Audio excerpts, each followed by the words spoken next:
నమస్తే. నా పేరు బాపయ్య. భరతవర్షకి స్వాగతం. ఇప్పుడు నేను చెప్పబోయే విషయాలు, ఈ గణాంకాలని కుక్కల అతి ప్రేమికులకు ఒకసారి చూపించండి. సుప్రీంకోర్టు ఈ వారం ప్రారంభంలో city hounded by strays kids pay price అనే టైమ్స్ ఆఫ్ ఇండియా రిపోర్ట్ను స్వయంగా పరిగణలోకి తీసుకుని కుక్కల కాట్ల వల్ల రేబిస్ వ్యాధి వ్యాప్తి నివారణకు తక్షణ చర్యలు తీసుకోవాలని ఆదేశించింది. న్యాయమూర్తులు జేబీ పరిడవాలా అలాగే ఆర్ మహదేవన్లు గత 2 దశాబ్దాలుగా అధికారులు ఈ సమస్యను సరిగా పరిష్కరించకపోవడంతో ప్రజా భద్రత కోసం నేరుగా జోక్యం చేసుకోవాలని నిర్ణయించుకున్నామని తెలిపారు. కోర్టు ఢిల్లీ ఎన్సీఆర్లోని అన్ని వీధి కుక్కలను మున్సిపల్ అధికారులు నిర్మించే షెల్టర్లకు తరలించాలని ఆదేశించింది. రాజధానిలో నివసించే వారిలో చాలా మంది దీన్ని స్వాగతించినప్పటికీ జంతు ప్రేమికులు మాత్రం దీన్ని మానవతారాహిత్యం, శాస్త్రీయంగా తప్పు, అమలు చేయడానికి అసాధ్యమని విమర్శిస్తూ నిరసనలు చేస్తున్నారు. అయితే ఈ వ్యవహారాన్ని ప్రధాన న్యాయమూర్తి బిఆర్ గవాయి 3 న్యాయమూర్తుల విస్తృత బెంచ్కు బదిలీ చేశారు. ఇక 2022 జనవరి నుంచి అలాగే 2025 జనవరి వరకు ఢిల్లీలో రేబిస్ మరణాలైతే లేవు. 2024 జనవరిలో 25,210గా ఉన్న కుక్క కాటు కేసులు 2025 జనవరిలో 3,196కు తగ్గాయి. అయితే దేశవ్యాప్తంగా కేసులు పెరుగుతున్నాయి.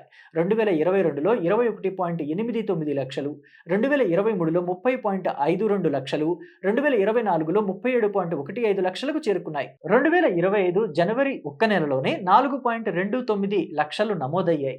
ఇక ఢిల్లీలో 2023లో 17,874, 2024లో 6,691 కేసులు నమోదు కాగా ఆర్ఎంఎల్ హాస్పిటల్లో మాత్రం ప్రతి నెల వేలల్లో కేసులు వస్తూనే ఉన్నాయి.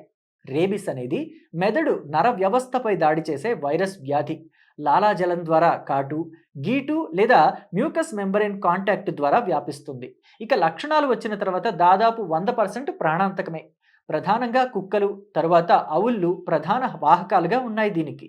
భారతదేశం ప్రపంచ రేబిస్ మరణాల్లో 36% వాటా కలిగి ఉంది. ప్రతి సంవత్సరం 18,000 నుంచి 20,000 వరకు మరణాలు సంభవిస్తున్నాయని డబ్ల్యూహెచ్ఓ చెప్తోంది. అయితే పిల్లల్లో ఇది ఎక్కువగా కనిపిస్తోంది.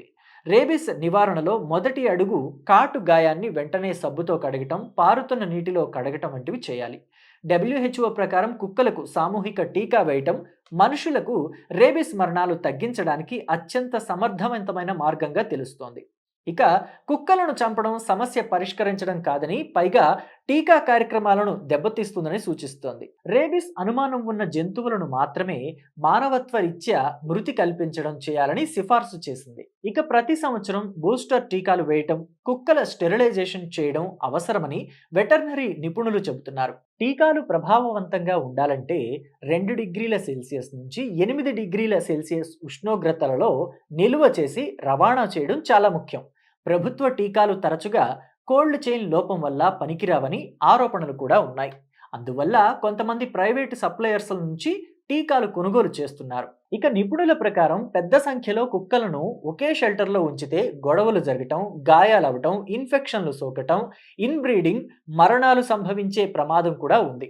సరైన వైద్య సేవలు, సిబ్బంది లేకపోతే సమస్య మరింత జటిలమయ్యే అవకాశం కూడా ఉంది. అందువల్ల యాదృచ్ఛికంగా కుక్కలను తరలించడం కంటే టీకా, స్టెరిలైజేషన్, సమాజం సహకారంతో రేబిస్ నివారణ చర్యలు చేపట్టడం ఉత్తమమైన మార్గమని వారు సూచిస్తున్నారు. జై హింద్, జై భారత్.